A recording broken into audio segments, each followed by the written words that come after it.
Advisors to President Joe Biden, as you mentioned, say that Putin would like the Chinese to add military weapons to this. NSC spokesperson John Kirby today saying that the U.S. has made it clear, both publicly and also behind the scenes, to the Chinese that would be a bad idea. Back to you.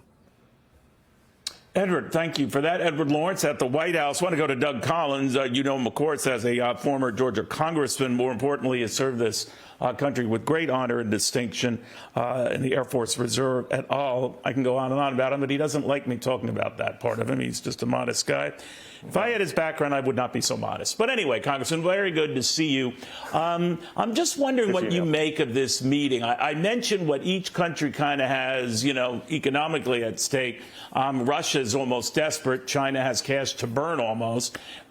So what is China doing and what is Xi Jinping doing in Russia? Is this about cementing that relationship, building on it? What do you think? No, I don't think Xi's wanting to cement or build anything. If anything, he's wanting to cement and build on top of Putin.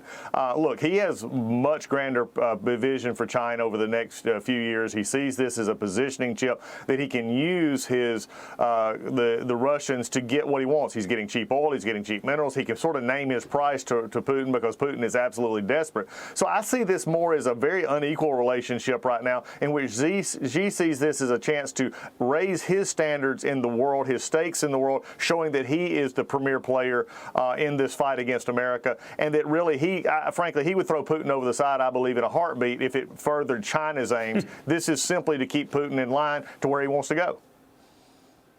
You know, there is talk as well that China, they're pretty canny at these things, much like it did get an overture on the part of Saudi Arabia to talk to Iran and Iran to talk to Saudi Arabia. It's not a peace agreement, but it's a business agreement, a business relationship that was heretofore unthinkable. Could Xi do the same? In other words, could we see China forge an agreement in Ukraine that puts the pressure on Ukraine to settle with Russia, or is it a ploy to just keep maybe buying some time, letting Russia build up a troop presence and attack all over?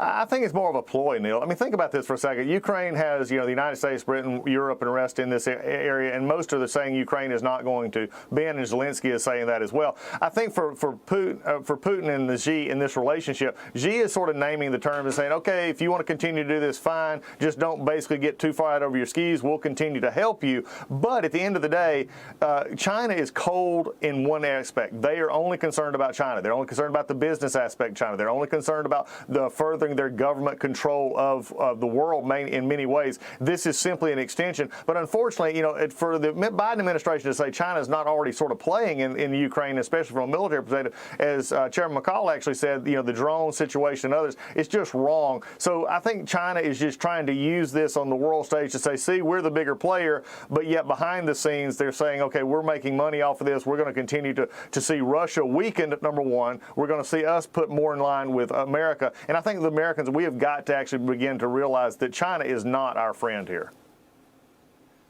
You know, that might be an understatement. Always good catching up with you, Doug. Doug Collins, the former Georgia Congressman.